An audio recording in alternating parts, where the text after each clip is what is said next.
ضدی عورت کا مطلب آپ سمجھتے ہیں؟ ایک ساتھ کی بیوی بہت ضدی تھی، شوہر جو کہتا تھا اس کے خلاف کرتی تھی۔ شوہر کہتا روٹی پکاؤ تو وہ چاول پکاتی تھی، شوہر کہتا سبزی پکاؤ تو وہ سالن پکاتی تھی۔ ستم بالائے ستم، اس عورت میں ایک عادت یہ بھی تھی کہ دوپہر کا کھانا پکانے کے بعد ہر روز بلا ناغہ وہ اپنے میکے جایا کرتی تھی۔ کیوں؟ ندی کے اس پار اس کی سسرال اور ندی کے اس پار اس کا میکہ۔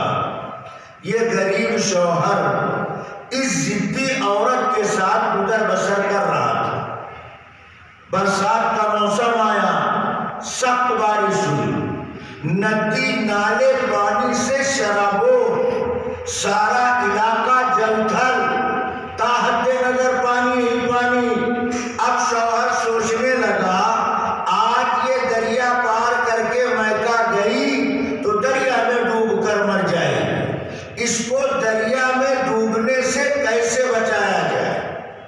اگر میں منع کرتا ہوں تو عادت کی وجہ سے جائے گی، اگر میں نہیں منع کرتا ہوں تو ضد کی وجہ سے جائے گی، جانا طے ہے تو ڈوب جانا طے ہے۔ شوہر نے بہت غور کیا تو ایک بات سمجھ میں آئی ہے کہ جو میں کہتا ہوں یہ اس کے خلاف کرتی ہے۔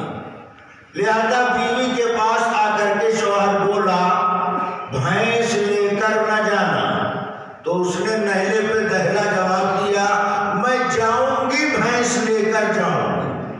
تو شوہر دل ہی دل میں خوش ہونے لگا، کمبخت ڈوبنے سے بچ جائے گی۔ اس نے بھینس کو لیا، پہلے دریا میں بھینس کو اتارا، پھر بھینس کی دم کے سہارے دھیرے دھیرے دریا پار کرنا شروع کیا۔ جب بیگم کا دریائی سفر شروع ہوا تو یہ شوہر نامراد بے اختیار ہو کر دریا کے کنارے کھڑے بیگم کی دریائی سفر ملاحظہ کر رہے ہیں۔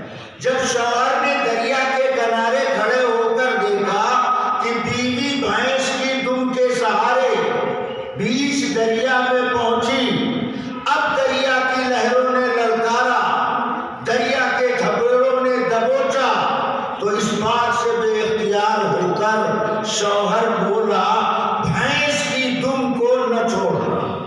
اس ضدی عورت نے بھری ندی میں جواب دیا یہ رہی تیری بھینس اور یہ رہی اس کی دم۔ اس نے بھینس کی دم کو چھوڑ دیا، 3 غوطہ کھانے کے بعد مرے ہوئے میڈک کی طرح پانی کے اوپر۔ شوہر نے دیکھا بیوی تو مر گئی ہے، چلو اس کی مردہ لاش لے آئے۔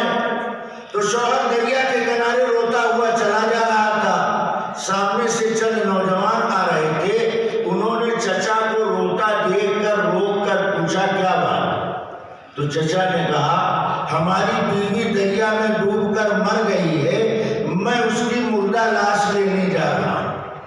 تو جوانوں نے کہا چچا یہ دریا پچھم سے پورب کی طرف بہ رہا اور آپ لاش لینے کے لیے پچھم سے الٹے پورب سے الٹے پچھم کی طرف جا رہے ہیں۔ تو چچا نے کہا جوانوں تم سمجھتے نہیں، میری بیوی بہت ضدی تھی، جو میں کہتا تھا اس کے خلاف کرتی تھی، لہذا مرنے کے بعد اس کی لاش پورب نہیں جائے گی بلکہ الٹے پچھم کی طرف جائے گی۔